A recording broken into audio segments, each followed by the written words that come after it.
Hello, everyone. Welcome to the All Day Football Show. I'm your host, Jackson Kelligan. Today we're getting into NFL Power Rankings, week number 12. Getting right into it. New York Jets at number 32 spot. So, game picks aren't going to be fun this week because I got most of them wrong. And one of the ones that I did get wrong was I picked the Jets to possibly upset the Chargers.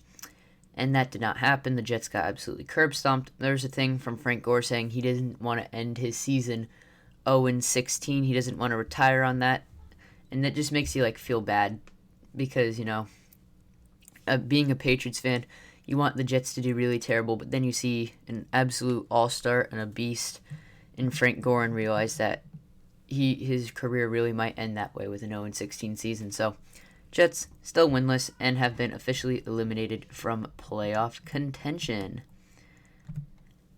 At 31, we have the Jaguars. The Jaguars are, they're just not a good team at all. Jake Luton played like garbage against the Steelers, which, makes sense because he's a sixth-round rookie that was just thrown into the fire against the only undefeated team in the league right now and still currently undefeated. They got absolutely destroyed. Couldn't get anything on offense going. And the Steelers just carried their way to a nice, easy victory. Jaguars going to be in the sweepstakes for Trevor Lawrence. They might lose out on him for the one win that they got at the beginning of the year when they beat the Colts. But other than that, they're not looking too hot. At 30, we have the Bengals. That was a gruesome injury by Joe Burrow. It's been officially reported that he tore his ACL and his MCL, so he will be out for the rest of the year and might possibly miss time next year. We'll see when he decides to do surgery, if he goes on the same track as Saquon and waits a little bit to get some flexibility back in it, or if he just gets surgery right away. We'll see how that goes, but this shows the key issue for the Bengals, that injury should not have happened in the first place. The Bengals' offensive line is the worst in the NFL, and it is very clear. They have had only one game, I think, where they did not allow a sack, and that was against the Titans, whose pass rush has been spotty all year. So the Bengals really, they can clearly see what their main offensive need is and what they should work to try and get in the offseason. At 29, we have the Philadelphia Eagles. Carson Wentz is overrated. I think he's the most overrated quarterback in the league right now. Going into the season, everybody's like, Carson Wentz is back. Carson Wentz is this good. He's not. He really isn't. He gets injured every year, and the years where he doesn't get injured, like this year, he plays like straight garbage. This isn't an all-star quarterback that everyone says he is. He couldn't go beat an average at best Brown secondary. I mean, Denzel Ward is good, but the rest of the guys are either below average or younger trying to get better. So you can't beat that. And you're getting your receivers back. You got your receivers back. There's no excuse that, the offense is hurt. There's none of that anymore. They're only a half game ahead of the rest of the teams in their division, and they're going to lose out on making the playoffs because those other teams are starting to figure out what their issues are, and the Eagles are not, and they're going to keep getting worse. At 28, we have Washington. Alex Smith gets his first win in over 2 years after they took out Joe Burrow's knees. Washington going to look to build on this to try and go take the NFC East crown. Quite possible considering their schedule for the remainder of the year. I mean, anyone in this division is completely up for grabs. But it's going to be fun watching whoever wins it get absolutely destroyed by either the Buccaneers or whatever team comes out of the NFC West as the first wild card. So that'll be a fun game to see because whoever it is going to get absolutely demolished, just like the Eagles are next week on Sunday Night Football against the Seahawks. At 27, our third out of 4 NFC East teams, the Cowboys. They got a good win against the Vikings. Andy Dalton played good. Granted, it was against a Vikings secondary that is one of the worst in the NFL right now. They carried their way to a good win. Zeke didn't fumble the ball away, and the defense did what it had to do, holding to the Vikings to 28 points, which is a significant growth for them considering the Browns almost scored 50 points on the Cowboys not too long ago. So it's a step up, looking to build off of that. Like I said, the division's still up for grabs, and Andy Dalton might carry this team that has the most talent out of any of the 4 rosters to a title of worst division in the league champion. At 26, the Broncos. They got a good win against the Dolphins in which the defense showed out, and Philip Lindsay and Melvin Gordon carried the rock. There is the issue, though, that Drew Lock has thrown 5 interceptions in the last 2 games, throwing 1 on Sunday and 4 the previous week. That is not good at all for an NFL quarterback. This must have John Elway. I forgot his name for a second. This must have John Elway, in a brutal position. It's quarterback after quarterback that he keeps missing on. Drew Lock was supposed to be, he looked promising last year. He was supposed to be the final hit. And if he isn't what they expected him to be, if he's not what they hoped, then they're going to be back to the drawing board yet again, and that might be a very large issue for them and could lead to Elway's bouncing from the position. At 25, the New York Giants, they were on bye this week. Their other division mates caught up to them in record, so there's a 3-way tie for second or last, whichever way you want to look at it, for the NFC East, with the Eagles again a game and a half, or just a half a game ahead because of bye weeks. The Giants have looked the most promising out of the 4 teams in the division. They've gone and competed against good teams. They kept it close against the Buccaneers, and then they go and get 2 wins against Washington. So they hold that tiebreaker very well. So they're technically ahead of Washington in that aspect. But it gets weird with the Cowboys because they lost to the Cowboys, but then the Cowboys lost to Washington. It's just this weird mess. That's why this division is absolutely hilarious. But Danny Derp's going to have to stop being a derp if they want to get this team to the playoffs. At 24, the Detroit Lions. Boy, is this team awful. I really want to move them back further, but I can't because this team is just inconsistent. They go from kicking butt one week to then getting their butts kicked the next week. I mean, they just got absolutely demolished on offense by a XFL quarterback in PJ Walker, who played great for them. We'll get to that when we get to the Panthers. But, the Lions, they just got shut out by one of the youngest defenses in the league. And this is a veteran offense in Stafford. Granted, they were without DeAndre Swift, but they still have AP and Kerryon Johnson. And receivers, I'm pretty sure Galladay was out, but you still have Marvin Jones, Danny Amendola. You have a decent offense, and you got shut out. That's not a good look at all. And this might very well lead to Patricia's firing. At 23, the Chicago Bears. The Bears are just a laughing stock of their own selves. They didn't play this week; they're on bye, but I still drop them too because teams are playing better than they are, and they're moving up. The Bears are one of the worst offenses in the league. The defense is trying to carry them through the season, but it's getting tougher and tougher. Mitch Trubisky needs to be made the starter again because at least the team was getting a little bit done offensively. Nick Foles has just been absolute garbage, and this is going to be just hilarious as the Bears GM probably going to be fired after this year for his failure to put together an offense of worth and the mess that they've created at the quarterback position. He traded up to get Trubisky, traded up one spot in the 2017 draft to get Trubisky. Patrick Mahomes was taken 8 picks later, Deshaun Watson another 2 after that. So, and then you go and trade for Nick Foles to compete with Trubisky. They both are garbage. So that's a terrible position for them to just put themselves in, and that's going to lead to Ryan Pace's firing. At 22, the Minnesota Vikings. They couldn't beat the Cowboys. They couldn't beat the Cowboys. The Cowboys have one of the worst defenses in the league. What? Dalvin Cook, Dalvin Cook played okay in all things considered. He had 27 carries for 115 yards and a touchdown. But geez, like Kirk Cousins didn't even have a terrible game either. He got over 300 yards, 3 touchdowns, didn't throw an interception. But they let the Cowboys win. That defense is atrocious. That is an embarrassment on the Vikings front. And that's just hilarious, as they were looked at to possibly, be a sneaky come in for a wild card, and they just lost to the Cowboys. I think that all but shuts out their chances at a wild card spot, all things considered, with the NFC West and the Buccaneers. So they might as well just say sayonara to their season. At 21, the Atlanta Falcons.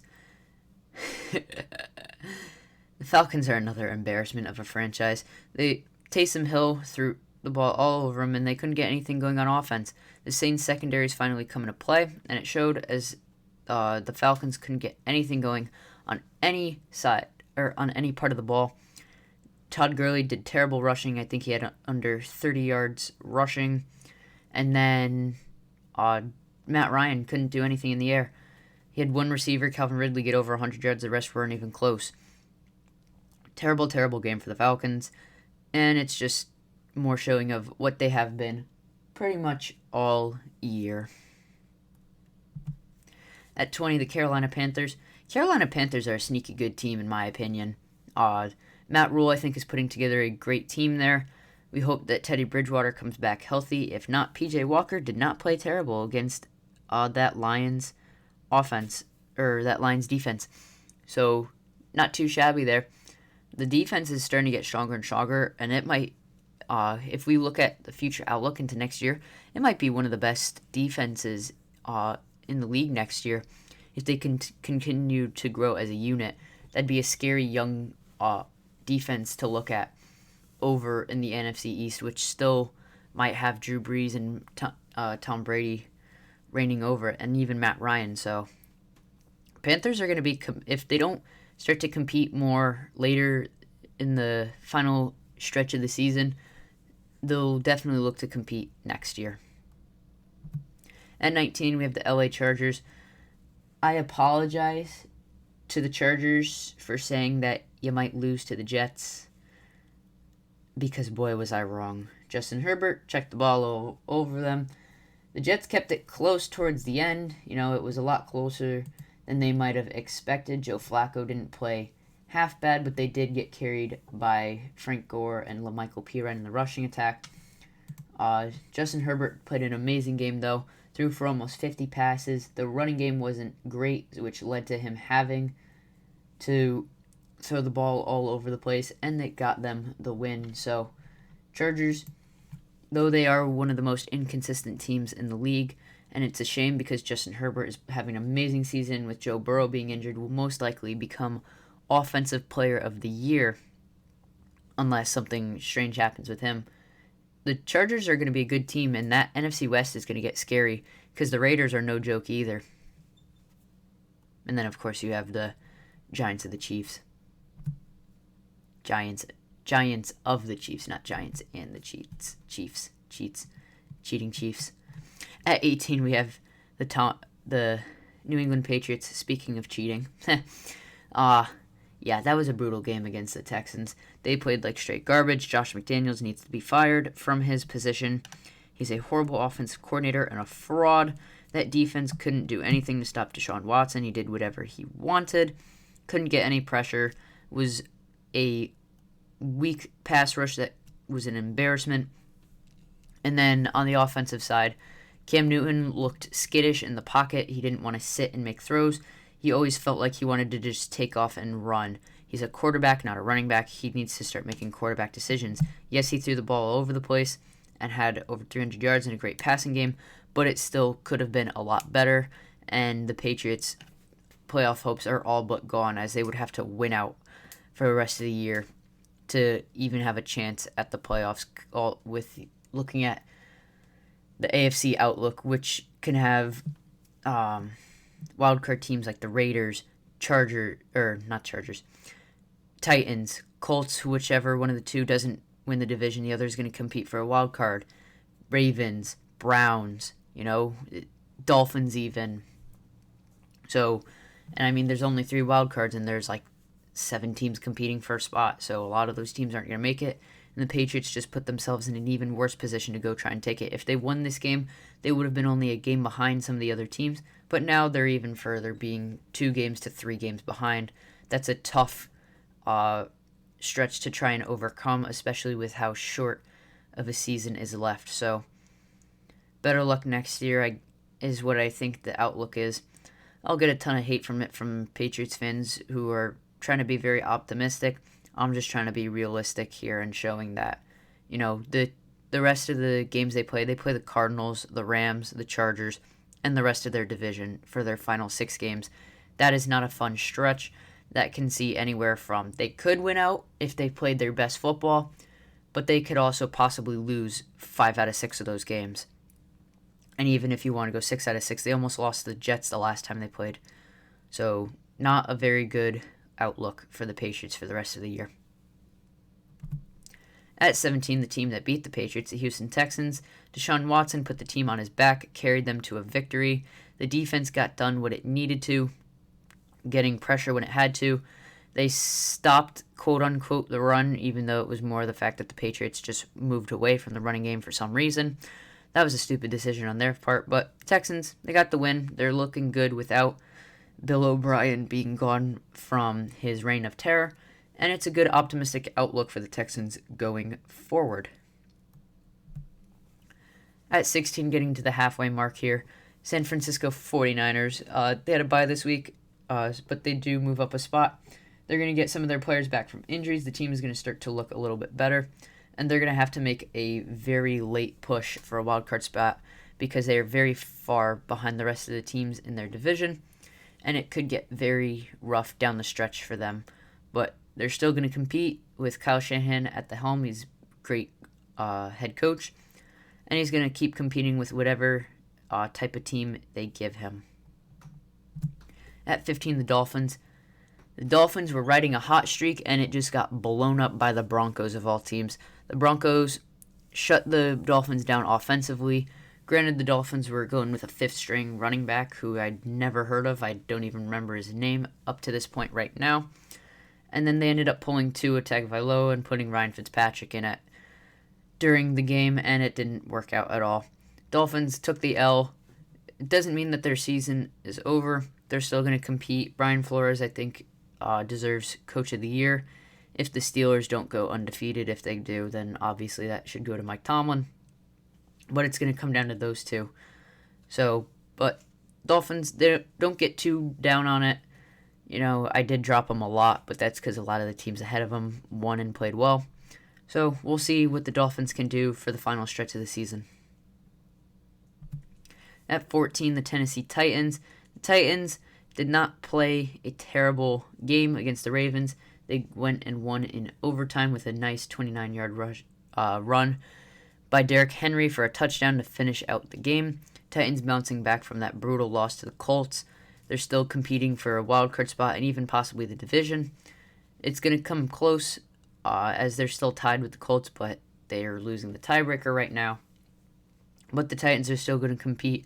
Vrabel is a great coach for that team, and they're going to keep going and keep fighting until it leads to a Super Bowl championship. At 13, the LA Rams, they dismantled Tampa Brady and the Buccaneers on Monday Night Football. That was a great showing by the Rams. Jared Goff, he didn't play his greatest game, but he got done what he needed to. The Rams had two receivers in Cooper Kupp and Robert Woods that had over 10 receptions, over 100 yards receiving. They both combined for almost 150 yards of run after the catch. That is not acceptable by the Buccaneers team at all. You can't let that happen. You got to stop a receiver in his tracks. They were not able to do that, and the Rams took advantage, and the defense showed out. They took advantage of Brady's inaccuracy on the night, and they got the game to where they wanted it to be and took the W. At 12, the Colts, they got a nice overtime win against the Packers, in which it was a good comeback victory. Another fan base I need to apologize for, as I've been harsh on the Colts. They did just go win a good game against the Packers. I think this is a category of teams, though, that they look good, but necessarily aren't elite. I think the Colts and the Packers both belong to that. as they haven't been able to. They've gone 50-50 in terms of other teams that compare in their group as well. I think teams that you could throw in there, I'd say Packers, Colts, Ravens, Titans, they've all been 50-50 with each other. Maybe even the Buccaneers too. They all have won and lost to each other, and they haven't. The Colts haven't gone and beaten a team like the Chiefs yet, or the Steelers. If they did that, then I'd be a lot higher on them, but they haven't yet. So we'll just see how the Colts can finish out, as they'll most likely take a playoff spot when I didn't expect them to. At 11, the Arizona Cardinals. That was a not so good looking loss to the Seahawks on Thursday Night Football. The Seahawks got their revenge and took the win. The Cardinals were not able to capitalize on an opportunity to take the lead of the division. They fall back behind a little bit, but it's still a good team. They still have many opportunities coming forward. Their next game against the Patriots, that'll be a good look at how the Cardinals can play, as the Patriots, when they show up, are a good team. But you don't know what Patriots team you're get, but you also don't know what Cardinals team you're going to get. So that might be a very fun game to watch, because it could be two teams like just going into a shootout, or it could be very low scoring as the defenses take over. But Cardinals most likely a playoff team, going to look to go get ready for a playoff push. At 10, the Ravens. They have not been able to win against competitive teams. They have now lost to the Patriots and the Titans. That's not good at all for them. They look like a garbage team, and their last chance to prove that they might be worth something is going to be on Thanksgiving. Thanksgiving night against the Steelers. Can they knock off the undefeated team? They could not beat the Steelers the last time they played, and the Steelers took the W. So are the Ravens going to get their revenge, or are they still going to be the inconsistent and overrated team that they've been so far this season? I guess we'll find out. Lamar Jackson is starting to look more and more like a fraud. Greg Roman is an overrated offensive coordinator, and teams are starting to figure out that offense, and the defense isn't able to carry them to victories because that's not what they're built to do. So the Ravens are running into some issues here later in the season, in a time where that is not good for that to happen, and it's a scary outlook for them going forward. At 9, the Cleveland Browns, the Ravens' division mates, are putting together dirty good wins. They went and beat the Eagles, rushing all over the place. They have a very good rushing attack with Kareem Hunt and Nick Chubb, and they know it, and they're riding it to go to the playoffs. They have the easiest schedule in the league this year. They're taking full advantage, winning games how they want to win them. Dirty, low scoring, and a lot of rushing. Old school game, old school football. It's what Kevin Stefanski did when he was with the Vikings. He's doing it here, and it's working well. And Baker Mayfield, it's hiding any struggles that Baker Mayfield might have, because he's not being forced to make all the good plays. Like, if you were to throw Baker Mayfield in with the Seahawks right now, where he's got to throw the ball deep, make plays on his own, I don't know if he'd be able to do that. But he's doing good in what he needs to do with the Browns right now, and the Browns are going and getting wins. And that's what matters. At 8, we have the Buffalo Bills. Buffalo, they're playing pretty good. They're being very inconsistent, to say the least. They did have a bye this week. Coming into the final stretch of the year, they're going to have to get better at being more consistent.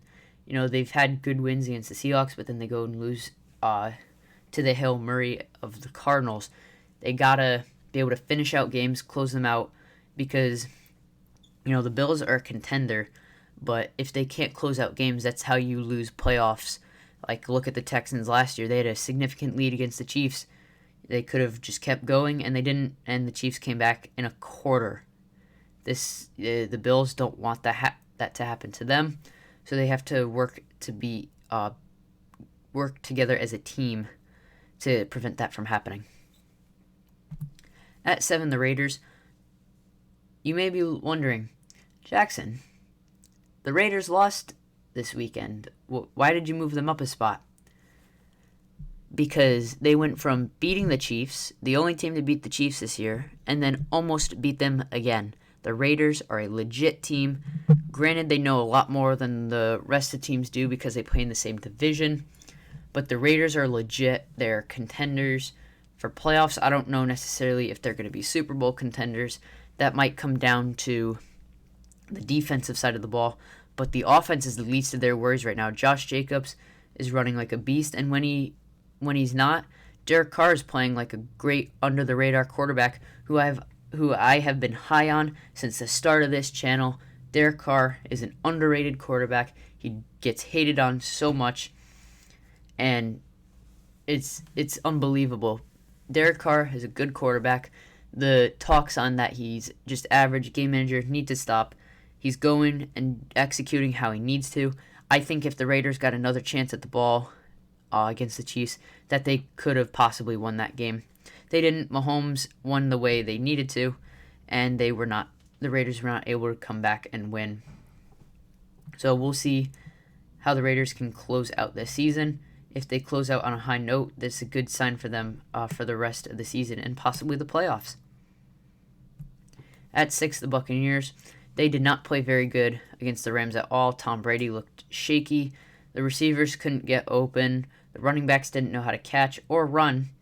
And then the defense couldn't shut down the Rams when it needed to the most. The Rams, they just, like I said when I covered the Rams, Cooper Kupp and Robert Woods ran all over them. They'd make a catch and then run for another 10 yards. You can't allow that to happen. They had combined almost 150 yards run after the catch just between the two of them. So that's crazy for a secondary that credits themselves all the time. They are a good secondary, but I don't know if you can label them as elite yet because you can't let that happen. Especially like Cooper Kupp and Robert Woods are great receivers, elite at that even maybe. But I mean, Jared Goff is their quarterback. He's good, not great. So the fact that they let that happen, not a good outlook for them. The Buccaneers are looking very inconsistent going into the final stretch of the season. Brady isn't looking like the closer that he has been, and it's going to get really interesting come playoff times where the Buccaneers got to play good teams across the whole stretch. Are they going to be able to win games against teams like the Seahawks, the Saints? I mean, they've lost to the Saints twice now. Are they going to be able to beat the Packers again? So that might be an issue for them. Cracking into the top 5 here, the Packers lost in overtime to the Colts in a game where they should not have lost that game. They had a significant lead at halftime, 28-14, and they blew it, losing 31-34. And it wasn't even against a high-powered offense. That wasn't against Mahomes. It was against Phillip Rivers, who's aging and inconsistent and turnover-prone. You can't let that happen. Jair Alexander's having a great season. He's one of the few bright spots on the defense right now. Kenny Clark is playing well, and even Zadarius Smith, but the rest, they got to step up their game, and Aaron Rodgers has to go and be a closer in games as he has not been this year. At number 4, the Seahawks. They are so lucky that their secondary came to play on that Thursday night football game, because if they did not, they would have gotten blown over again by the Cardinals in that high-powered offense. They held strong, though, held them to only 21 points. D-Hop didn't score all over them like he did the last time. Better play by the Seahawks. The offense did what it needed to do. DK played great, and they're making that push for possibly the number 1 seed in the NFC, where it could come down to the Seahawks and the Saints. At number 3, I have the Steelers. They are still undefeated. They had a good win against the team in the Jaguars. They're playing great football, looking like a top 3 team. Again, another team I need to apologize to, as I have been very hard on them this season. But I really want to see a Chiefs-Steelers game and see what the outcome is, because I think it might be a blowout by the Chiefs. The Steelers haven't beaten a legitimate, proven team. The Raiders have been proven. They started inconsistent, but they're playing more consistently now. The Bills are starting to get more consistent. I don't know if the Steelers could go and beat these teams. They're good wins right now against the Browns and the Ravens in their own division. The Browns are the bullies of the week, and the Ravens have not been able to come up and play against good teams. So we'll see what the Steelers can do come playoff time. At number 2, the New Orleans Saints. I was very skeptical when the Saints made the announcement that Taysom Hill was going to start over Jameis Winston. But Taysom Hill balled out. He completed most of his passes, threw for over 200 yards, rushed for 2 touchdowns. It's a very interesting game plan. Taysom Hill's over 30, I think. So the fact that they use this guy in that way, it's very odd. I do think the loser in this aspect is Jameis Winston, who came to the Saints to possibly be the next Teddy Bridgewater. Drew Brees goes out, you come in, you play great, and you go get a nice contract. This just ruins all of those chances for Jameis Winston, as he's not going to be able to go get a massive contract unless something happens to Taysom Hill and they make Jameis Winston the starter. But Saints definitely looking like the best team in the NFC right now. And finally, at number 1, the Kansas City Chiefs. Very good game, very close game on Sunday Night Football against the Raiders. Their division mates are starting to figure them out, and it's going to get really interesting over the next couple of years if the Chiefs start losing more and more division games. But they were able to close out, win the game against the Raiders, continue their winning streak, as their only loss of the season has come to the Raiders, so they got revenge on them. They're still holding strong. They are behind the Steelers for the number 1 seed, so they have to hope the Steelers could come up with some L's at some point. But we're going to get a really fun game this week in a Chiefs-Buccaneers matchup, and we're going to see which one of those teams can win. Can Patrick Mahomes get a win against Brady when Brady's not with the Patriots? We'll just have to find out. Anyways, guys, thank you so much for watching. If you enjoyed, be sure to like and subscribe if you are not subscribed already. Hope you all have a great Thanksgiving, and let's go root for those Patriots this week.